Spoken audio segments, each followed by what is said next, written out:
Coming up, a day of severe weather across Kentucky and several other states. Dedicated to Eastern and Southern Kentucky, this is WYMT Mountain News at 11. Good evening, I'm Steve Hensley. Tornado warnings were issued for several counties tonight. Some communities had more than one. So far, no confirmed touchdowns in eastern Kentucky and no reports of injuries. There is some damage, but things are finally calming down. First Alert meteorologist Cameron Aaron joins us now with the latest. Cameron. Yes, Steve, we are tracking a slow calming trend as we go into tonight as that cold front begins to push into our region. But we are still watching out for some showers and possibly a few thunderstorms as we go into tonight up on First Alert Pinpoint Doppler, and notice some more widespread showers and possibly some heavier downpours in some areas. But again, the threat for severe weather is quickly fading away as we go into tonight. Zooming into places in the Cumberland Valley from Somerset, a few heavier downpours close to you guys, also close to Pine Knot for McCreary County. Pushing into Whitley County, also for Knox County as well, and a heavier band of storms not too far away from the Moorhead area, pushing into Rowan County. Also a first alert close to the Mountain Parkway corridor from Stanton, pushing into portions of Menifee County as well. Again, nothing severe, but some heavy downpours, some gusty winds, some thunder, some lightning that's possible as this line of showers and storms pushes through. The good news, the tornado watch was allowed to expire for most of us, and that will continue to be chipped away as we go into this evening as that cooler air continues to filter into the region. We still have some 60s across eastern Kentucky, but notice in western Kentucky down into the upper 40s and lower 50s, and that more cool and stable air mass is on the way mainly after midnight. Notice as you wake up on Wednesday, most of us see middle to upper 40s, and we stay stable on Wednesday. We see highs back in the 50s, a few showers, yes, and maybe a few snowflakes by late Wednesday night. Those details coming up in just a few minutes. Steve? All right, Cameron, thank you. It appears the Cumberland Valley region may have been hit the hardest by this evening's storms. In Whitley County, several trees were knocked down, some on homes. WYMT's Armando Berry is near the Bee Creek Road area. Here in Whitley County, I am located in the Greenland Baptist Church parking lot where fire units and ambulances from around the county have gathered and are on standby tonight. The Woodbine Fire Rescue reported to us that there were a few trees that fell on power lines, but luckily no injuries. That's all the information that I have so far tonight. You can find updates on our site at WYMT.com. Reporting from Corbin, Armando Berry, WYMT Mountain News. The Whitley County Emergency Management Director told me earlier that the damage looked like it was caused by straight line winds. And again, the good news, there are no reports of injuries there so far. Sirens sounded twice in Harlan County tonight for two different tornado warnings. Viewers sent us video of hail falling. Officials say there are no reports there of major damage or injury so far. Emergency Management Director David McGill says when dealing with severe weather, the most important thing is to make sure you have a plan. Being prepared, whether you're at home, work, or school, is the key. You know, what is your plan? Knowing your plan and practicing your plan. That's the key. You know, if you have a plan and you don't practice the plan, it's no good. We got to know it. Does that plan work? And making sure that you talk to everyone in your family. McGill says the next step for them is to make sure everything related to their emergency operations plan went as expected, and to make adjustments where they see fit, while also taking calls and addressing issues related to any damage. Governor Andy Beshear declared a state of emergency this afternoon due to the severe weather that had already happened and fears of more to come. The governor closed all executive branch state office buildings beginning at 1 p.m. and the Kentucky Emergency Operations Center in Frankfort was activated. The governor has also activated the state's price gouging laws. Now, he is returning to Kentucky after being on an out-of-state trip with his family and plans to hold a news conference tomorrow afternoon at 12:30 to provide an update on the state response to the severe weather. Lawrence County officials say they were lucky to make it through today's weather without any huge issues, reporting no injuries and little damage. Officials say the impacts of the weather are not over, and the heavy rainfall mixed with the fallen trees and branches have created more flooding concerns throughout the county. Flood-prone areas have seen higher water levels, and emergency management officials say the community should remain vigilant and weather aware, keeping an eye on the streets and the skies. It's actually been fairly calm. We've had a few things, high wind, things that you would expect. We've had power lines down. The most important thing, we've had nobody hurt. Officials say it's crucial to remain aware of your surroundings. Water levels and fallen trees can be an issue long after the storms have passed, and of course that can be a bigger issue at night when it's harder to see those problems. People in Morgan County might be a little more nervous about severe weather after a deadly tornado in 2012 virtually destroyed West Liberty. Several people told us the storms today reminded them of the weather on March 2nd, 2012. City and county officials say they are grateful the outcome was much different. When you get the power, and what happened that day was the energy, and it's kind of similar today. Fortunately, we got cloud cover, but that day we had a lot of energy with the heat, and that just created those supercells that came in and hit us hard. Gazay says that, along with the 5 county shelters open to the public, today, many churches opened their doors as well. Students at the University of Kentucky experienced the intensity of this morning's storm firsthand. You've probably seen this video on social media by now. If not, check it out. It's from someone who was on campus. You can see a person literally being blown over by the winds near Patterson Office Tower. UK did cancel classes in person after 12:30 this afternoon. Well, let's take a look at the current power outage situation in Kentucky. About 24,000 customers are without power right now. Now, the counties that are not blue have the most outages.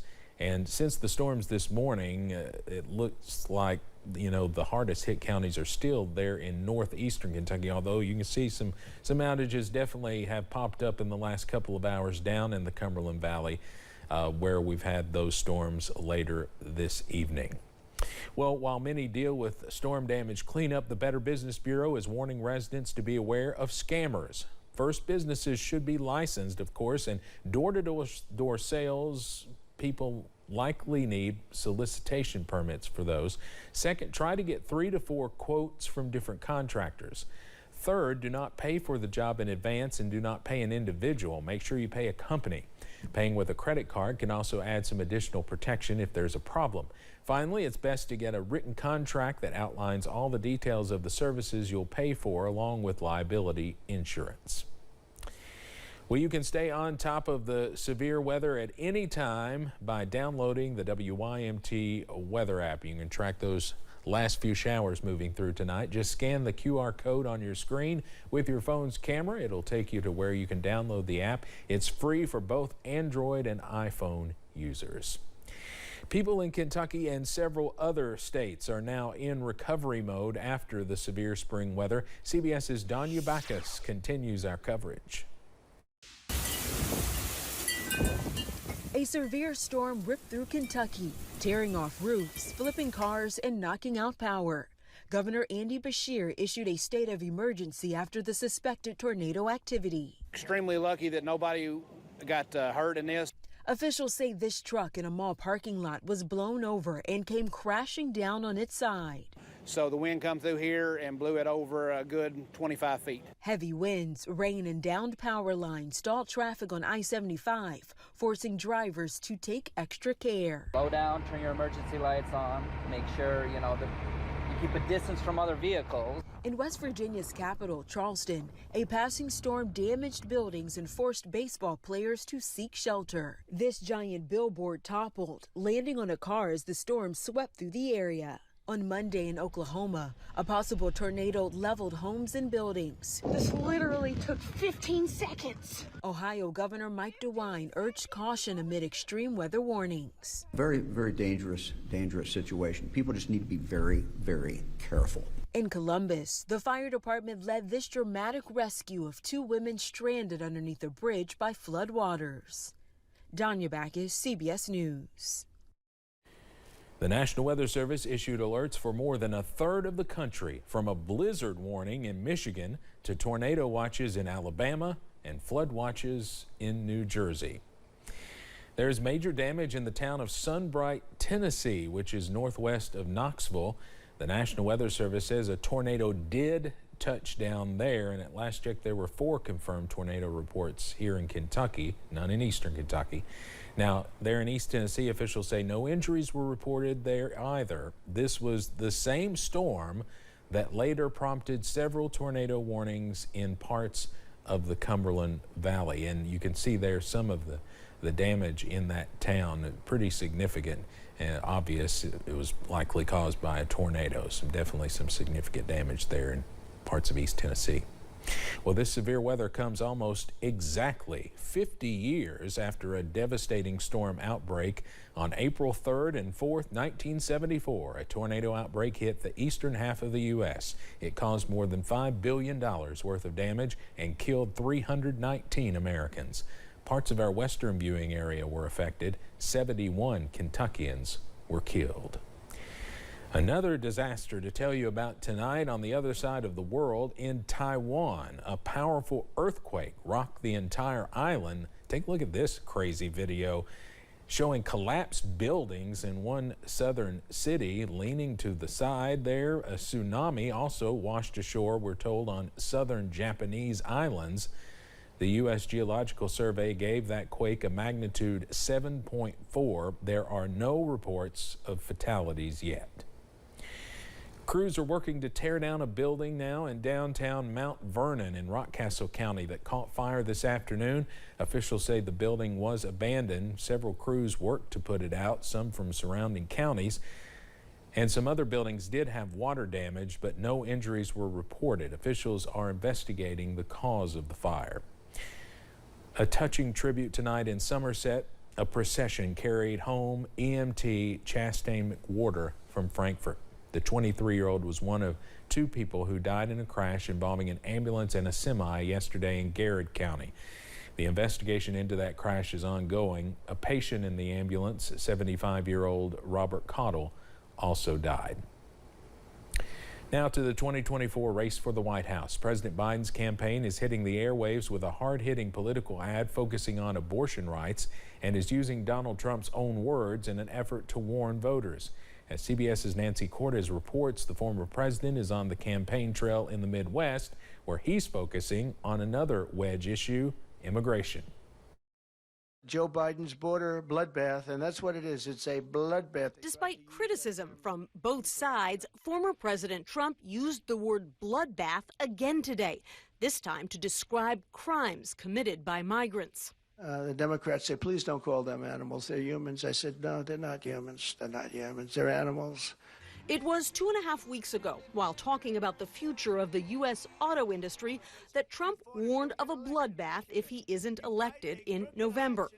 Today, his campaign went a step further, launching an immigration-related website called Biden Bloodbath, though there is no evidence that undocumented migrants commit violent crimes at higher rates than U.S. citizens. What's the White House reaction to the use of that term bloodbath? Our response is we have to denounce any violent rhetoric that we hear, certainly from our leaders, right? The Biden campaign was focused today on abortion, launching this new ad one day after Florida's Supreme Court cleared the way for a 6-week abortion ban to go into effect in the state next month. Donald Trump doesn't trust women. I do. The state court also allowed an abortion rights measure to appear on Florida ballots come November. The Biden camp hopes that will help drive Democrats there to the polls, just as similar initiatives have in other states. I will be voting this November. If I have to be in there with my crutches or my wheelchair, I will be there. Trump was campaigning in another key state, Michigan, where he brought up the $175 million bond he just posted in his New York civil fraud case. I'm the only one that has to put up a bond. You know, I put up a bond. I didn't do anything wrong. Trump was running out of time to post that huge bond, but an L.A. billionaire and Trump supporter bailed him out. Don Hankey made his fortune issuing subprime auto loans, and this is not the first time that Hankey has come to Trump's aid. He has helped out at least 2 other times, and he provided Trump a loan that helped him refinance Trump Tower back in 2022. Nancy Cordes, CBS News, Washington. Coming up on Mountain News at 11, how one police department is trying to build connections with its community. Plus, we go from severe storms to possible snowflakes by this time tomorrow. The details on this busy forecast after this break.